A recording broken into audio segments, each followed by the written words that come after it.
I'm Lynn Green. I'd like to welcome you back to the city of Istanbul. We're about halfway through the reconciliation walk now in terms of months walked, and we're nearing the end of the 1997 walking season when we will have had around 500 people here in Turkey taking the message of apology for the atrocities of the Crusades. Just ordinary people in the streets of the cities and the towns and villages. But you know, this message is so well received that it doesn't stay with just one-to-one communication. The word spreads, and before some teams have known it, they've been on national television. They've been playing national soccer teams. One team came to specifically play soccer and deliver the message of reconciliation. So they've been on the sports pages of the newspapers, on the front pages, and on the television. And the people here say that virtually everybody in Turkey will have heard about us 2 or 3 times over this last summer and in October last year when the first team arrived. It's been a really unusual time in that sense. The result of all of that publicity is that when people arrive in the villages, they're hearing things like, "I saw you on television, but I never dreamt you'd come to my village." And of course, this opens up the kind of conversations that, well, are just very rare between Christians and Muslims historically in this country. I want you to meet some of the people who've been out on the teams and get their impressions. I'd like you to understand a little bit of how it feels to be on the reconciliation walk. I'd also like you to get the feel of the significance of it through other people's eyes. One person who's been a real support over this time is Dr. Peter Wagner of Fuller Theological Seminary. Earlier I asked Dr. Wagner, what do you think is the significance of the reconciliation walk? The reconciliation walk, I feel, is one of the major initiatives of the whole worldwide prayer movement of the 1990s. In fact, who knows? I think there's a high potential that it could go down at the end of the decade when we look back as the most important single initiative out of many, many initiatives that the Lord is raising up during this decade.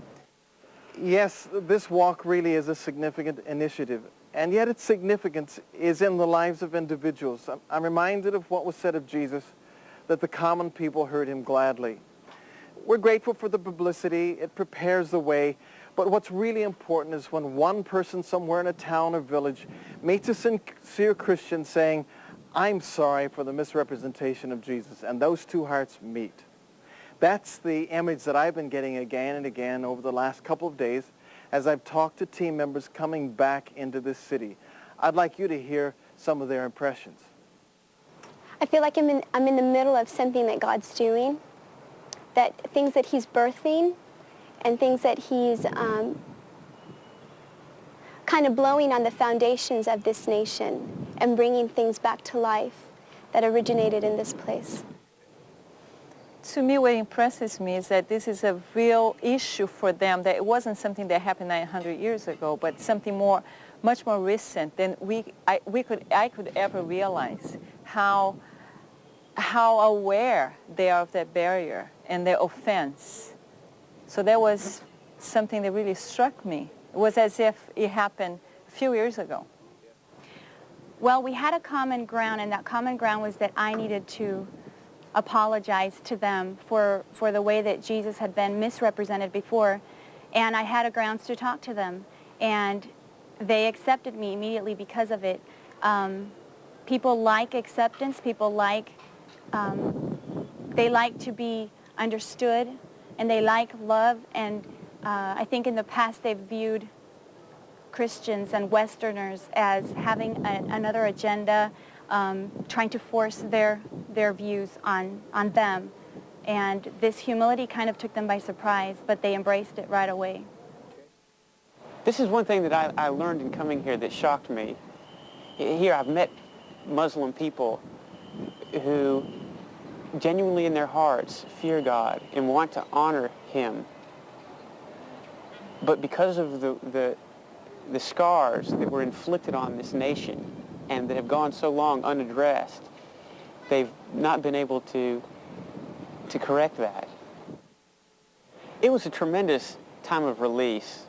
I've gotten to do some really neat things in my life, but nothing that touches the sphere of influence that this project is going to have an impact on the world. Yeah, I think what probably took place for many of us is an impartation of God's heart for Turkey and Turkish people. And what was viewed to us as a nation was broken down to individuals, faces and names that became very personal.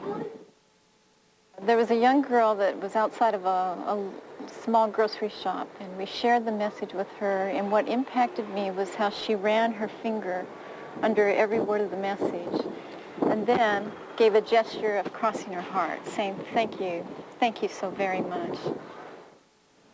The great majority of the teams are like these. They're out delivering the message for 2 or 3 weeks. But there's one very special team led by John Pressdee and his wife Yvonne, who started in Cologne last year and are going to walk all the way to Jerusalem. They've arrived back here to continue with their next segment of this reconciliation walk for the entire length of the Crusades route.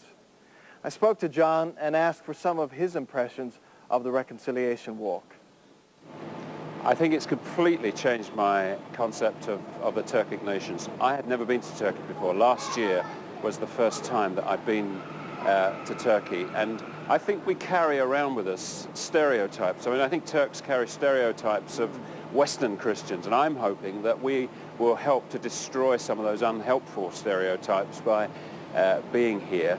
But we also carry stereotypes about other nations. And for me, you remember in the old prayer book, 1885, used to say, God deliver us and save us from the devil and the Turk. That's an awful expression, but it is there. And so I think we've had preconceived ideas about Turks. And for me, it's been an absolute thrill to come down here and find an open-hearted, generous, kind-hearted people who I have experienced nothing but kindness from them so far.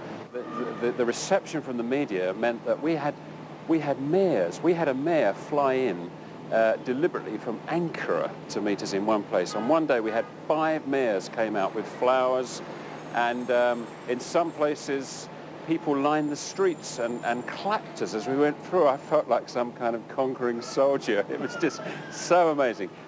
We were swept off our feet. The reception here in Turkey was just wonderful. I think I have to say that was the most astounding feature of it for me. The reconciliation walk will continue here in Turkey right through June of 1998. We'll finish with a reconciliation event in the ancient city of Antioch. And then we'll cross over in July and August and so on through that year into Syria and into Lebanon, where we know that the message is also very welcome and much needed. In 1999, we'll cross into Israel, go through Palestinian territory and Israeli territory, then finishing July 15th with a fire in Jerusalem. Now, the success and the impact of the reconciliation walk is due to God's blessing on it, but also because of the obedience of many, many people who are participating by prayer and also in obedience coming to do a part of the walk. And really, any ordinary Christian can do either one of those. When we first hear about something as major and as important as the reconciliation walk, we begin to think, well, this is something that only the highest quality, most experienced intercessors can do. But what I've really been surprised at is how God has chosen and called forth ordinary Christians, just ordinary Christians who haven't really been deeply into intercession, but who have a heart for the lost, who have a heart to please God. And I see on this reconciliation walk people from, even people who bring their young children, to teenagers, to people who are 60 and 70 years old, and some of them have never done anything like this before, but all of them are just thrilled to be a part of what God is doing. So that my biggest surprise is that hey, just any ordinary Christian who has a heart for God and a heart for the lost can do this.